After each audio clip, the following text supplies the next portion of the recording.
नमस्कार दोस्तों। आज की कहानी है एक औरत की दर्द भरी कहानी। कोमल जी आज बहुत अच्छा महसूस कर रही थी। एक सप्ताह से घर में मेहमानों का आना जाना लगा हुआ था। आज सुबह बेटा बहू भी हनीमून के लिए निकल गए। सारे मेहमान जा चुके थे। घर में केवल कोमल जी और बड़ी जेठानी रह गई थी। उसने चाय बनाई और एक कप जेठानी को देकर खुद भी वहीं बैठकर पीने लगी। घर बिल्कुल शांत था, पर अभी पूरा घर बिखरा पड़ा था। चाय पीने के बाद दोनों घर समेटने में लग गईं। सप्ताह भर के खुले हुए कपड़े कोमल जी छांट छांट कर वॉशिंग मशीन में डाल रही थी। जेठानी रसोई समेटने में भी थी। तभी काम वाली बाई ने कोमल को टोक दिया, छोटी भाभी, आपकी सभी साड़ियाँ बहुत सुंदर सुंदर हैं। इतनी अच्छी अच्छी साड़ियाँ कहाँ से खरीदती हैं आप? कोमल जी मुस्कुरा कर रह गई। मन ही मन सोचने लगी, खरीदती कहाँ हैं? ये सभी साड़ियाँ तो उसकी दोनों ननद और दोनों जेठानी की दी हुई हैं। वे सभी कोमल जी को बहुत मानती हैं, उसका ख्याल भी बहुत रखती हैं। कपड़ों की कमी तो कभी महसूस ही नहीं हुई कोमल को। वे लोग जब भी आती कोमल जी के लिए बैग भरकर कपड़े लाती। कोमल, ये देखो, ये साड़ी तुम पर बहुत अच्छी लगेगी। बस एक दो बार ही पहना है मैंने। अरे भाभी, ये ब्लाउज तो आ जाएगा ना आपको? अब इसका फैशन खत्म हो गया है, पर आप इसे घर में पहन लेना। इतने महंगे कपड़े किसी दूसरे को क्यों दें? आप तो पहन ही लेंगी। अब कोमल कैसे कहे कि ऐसे भारी कामदार साड़ी और ब्लाउज क्या घर में पहन कर रहा जा सकता है? कोमल कुछ नहीं बोल पाती और वे लोग अपने सारे कपड़े, साड़ी, ब्लाउज, शॉल, स्वेटर सब कुछ कोमल को थमा जाती। हाँ, कभी कभी उन उतरे हुए कपड़ों के साथ एक आध नई साड़ी भी रख देती और कोमल सब खुशी खुशी स्वीकार कर लेती।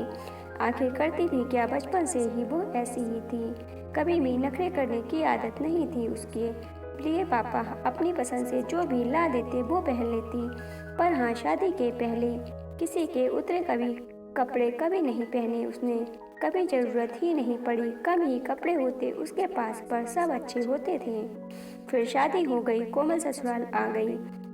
उसके पति रवि का अपना बिजनेस था। कोमल की जिंदगी अच्छे से गुजर रही थी। 2 साल के बाद ही कोमल की गोद में नन्हा किशन आ गया। तभी परिवार में किसी की शादी थी जहां कोमल और रवि को ही जाना था। तब जेठानी ने अपनी कुछ अच्छी साड़ियां उसे देकर कहा कि शादी में जा रही हो तो 2-4 और साड़ियां रख लो, ये तुम पर अच्छी लगेंगी। कोमल ने भी सोचा, क्या हर्ज है, आखिर भाभी मेरी बड़ी बहन के जैसी हैं, उनके कपड़े तो मैं पहन ही सकती हूँ। और फिर उसके बाद जब भी कोई ऐसा मौका आता तो दोनों जेठानी अपने कपड़े कोमल को दे दिया करती। रवि भी कभी बुरा नहीं मानते, परंतु देने के बाद वे लोग कभी वापस नहीं लेती। दोनों का मायका काफी संपन्न था। पति भी अच्छी नौकरी में थे, पर कोमल और रवि का साथ ज्यादा दिनों तक न रह सका। एक दुर्घटना में रवि को खोने के बाद कोमल बहुत कमजोर पड़ गई। उसके सामने सबसे बड़ी समस्या थी बेटे किशन की अच्छी परवरिश और अच्छी शिक्षा। उसने रवि के बिजनेस को ही चलाने की कोशिश की, पर अकेली वह क्या करती? बहुत अच्छा तो नहीं, पर इतनी आमदनी हो जाती जिसमें दोनों माँ बेटे का खर्च निकल जाता।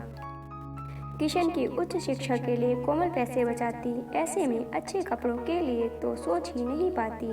पर रवि की बहनें और भाभियां उन दोनों को बहुत मानती। हर त्योहार या जन्मदिन पर वे कोमल और किशन के लिए कपड़े लाती, पर कोमल के लिए ज़्यादातर पुरानी साड़ियाँ ही होती। कोमल भी खुश होकर पहनती। देखते देखते किशन की पढ़ाई पूरी हो गई। उसने एक अच्छी कंपनी में नौकरी ज्वाइन कर ली। अब कोमल के पास पैसों की कमी नहीं थी। किशन ने अपनी पहली कमाई से घर के सभी सदस्यों के लिए कपड़े लाए और साथ ही कोमल जी के लिए भी। उसे माँ का पुरानी साड़ी पहनना बिल्कुल अच्छा नहीं लगता था, पर वह परिस्थिति समझता था।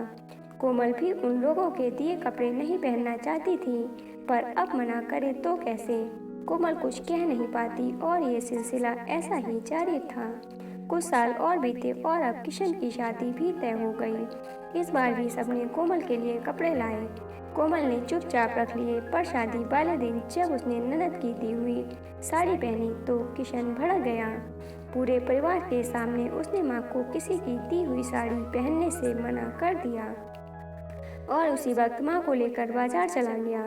अभी बारात जाने में 5-6 घंटे की देर थी। उसने माँ की पसंद से कुछ साड़ियाँ खरीद कर उसी वक्त ब्लाउज सिलने देती है। कुछ पैसे ज़्यादा लगे पर समय पर सिलकर तैयार हो गया। घर आने के बाद किशन ने साफ शब्दों में सबको कह दिया कि आज के बाद से माँ किसी की उतरन नहीं पहनेगी। सब लोग किशन का मुंह देखने लगे।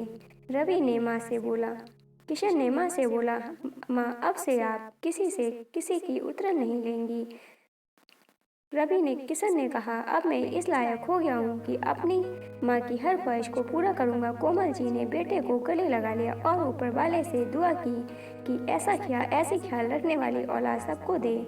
दोस्तों, आपको कहानी कैसी लगी कमेंट बॉक्स में ज़रूर बताइएगा। अच्छी लगी हो तो लाइक और शेयर कीजिएगा।